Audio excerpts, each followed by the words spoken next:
Ko te wā tēnei e ātaku o riro tia e ngā take tō rangapū o te wā. Nā kai te hono mai tēnei wā, ko te mema pāre mata o nā hinara ko Tama Pōtaka. I tai ki te hui a ngā kaiarahi a-iwi i o tautahi. Tama, tēnā koe. Tuatahi ake, ko nā hinara ka tū hei kāwanatanga i whai mana whakahaere i te 38 ōrai o ngā pōti, e 80 o aua pōti nā te Pākehā. Nā kai te maia tonu rānei koe ka whai tautoko a nā hinara i a ngai Māori i mua i ngā panonitanga nui ka mahia e koutou?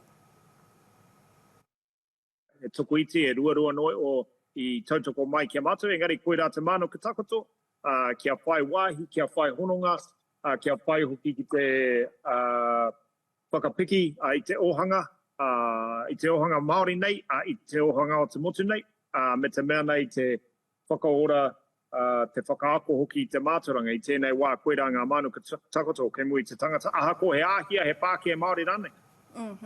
Kai te maia rānei koe, Tama, ko ngā kaiarahi a-iwi, ka whakarata i ngā mānuka o rātou iwi e pāna ki te panonitanga o te kāwanatanga? Ko te mea nei, he nui ngā hononga i wainganui te Pāti Kaurangi me ngā iwi, me ngā whānau Māori.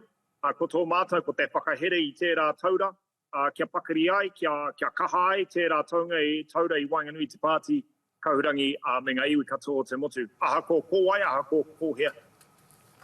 I hahaua rānei koe e ngā rangatira a-iwi mō tā koutou whai, kia whakakorea te aka whaiora Māori?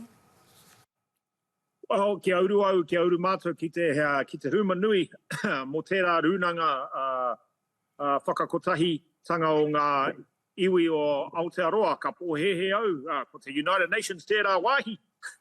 Kia kite mai i te nui o i te rahi hoki o ngā kākākura me ngā tātāriki, e whakahaere nei i te kaupapa me ngā mihi hoki ngā te reo amihi kia tāheruini me Lisa Tumohai nā rāua no i whakahaere te kaupapa. He nui kāre i te marama pū ki te kaha o te ohanga Māori.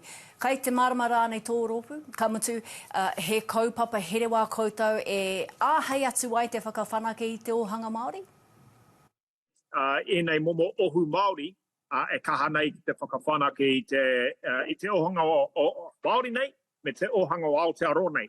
Nā reira, tō mātou i tēnei wā, kua kite atu i te pāheketanga ohanga o Aotearoa, ka roa hoki mātou e whakatete mai i ngā marama e toru katahaka nei kia puawai mai anō, kia puawai mai anō te ohanga o Aotearoa me te ohanga Māori hoki. Ka pai.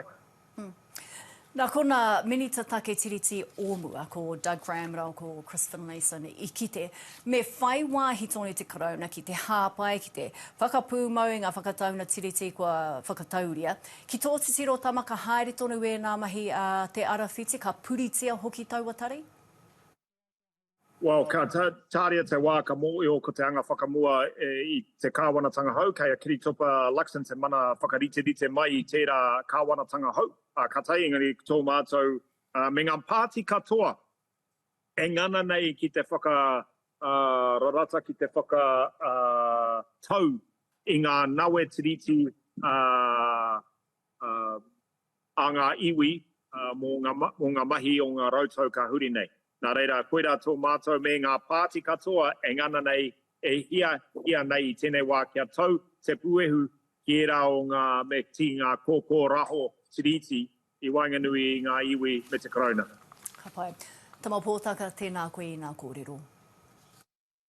Kia tau te ora, kia tau te rangi Māori e kaore roa, ka tau te tau pōhutu kawa ki roto i a tātou te raumati, nau mai hara mai.